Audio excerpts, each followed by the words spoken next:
Palakkad government nursing സ്കൂളിലെ ഒന്നാം വർഷ വിദ്യാർത്ഥികളുടെ ദീപം തെളിയിക്കൽ ചടങ്ങ് നടത്തി. ഫ്ലോറൻസ് നൈറ്റിംഗേളിന്റെ സ്മരണാർത്ഥമാണ് ആതുരസേവന പരിശീലനത്തിന് മുന്നോടിയായി ചടങ്ങ് നടത്തിയത്. ജില്ലാ medical officer doctor TV Rosh ഉദ്ഘാടനം ചെയ്തു.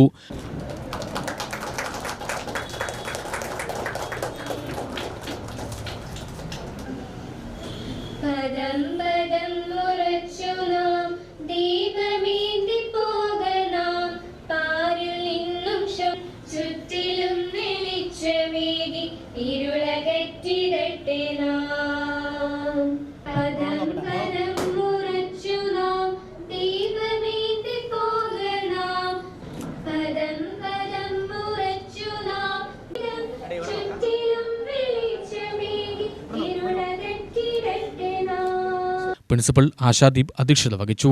വി സരിത പ്രതിജ്ഞ ചൊല്ലിക്കൊടുത്തു. ജോസഫ് മുഖ്യപ്രഭാഷണം നടത്തി. Doctor Bindu Thomas, doctor Lakshmi, Bindu S. Kumar, TN Sharmila, Sindhu Kuriakose തുടങ്ങിയവർ പ്രസംഗിച്ചു. 1963 സ്ഥാപിതമായിട്ടുള്ള government school of nursing Palakkad ഇന്ന് 56ാം ബാച്ച് സ്റ്റുഡൻസിൻ്റെ ദീപം തെളിയിക്കൽ ചടങ്ങാണ് ഇന്നിപ്പോൾ ഇവിടെ നടന്നിരിക്കുന്നത്. ദീപം തെളിയിക്കൽ എന്ന് പറയുമ്പോൾ നമ്മുടെ ആധുനിക നഴ്സിംഗിൻ്റെ ഉപജ്ഞാതാവ് ഫ്ലോറൻസ് നൈറ്റിംഗേലിൻ്റെ ഓർമ്മ പുതുക്കൽ, അവരുടെ ആ വിളക്കേന്ത്യ വനിതയുടെ മാഹാത്മ്യം വിളിച്ചോതുന്നതാണ്. ഈ വിളക്ക് നമ്മൾ ഓരോ കുഞ്ഞുങ്ങളുടെയും കൈകളിലേക്ക് വെച്ച് കൊടുക്കുമ്പോൾ അവരുടെ പ്രത്യാശയുടെയും പ്രതീക്ഷയുടെയും അതുപോലെ തന്നെ ലക്ഷ്യബോധത്തിൻ്റെയും പുണ്യവീതിയിലേക്കുള്ള ഒരു കാൽവെപ്പും കൂടിയാണ് നമ്മുടെ കുഞ്ഞുങ്ങൾക്ക് നമ്മൾ പകർന്നു നൽകുന്നത്. അതിന് ഇവരെ എല്ലാവിധത്തിലുള്ള ആശംസകളും നേരുന്നു. UTV news, Palakkad.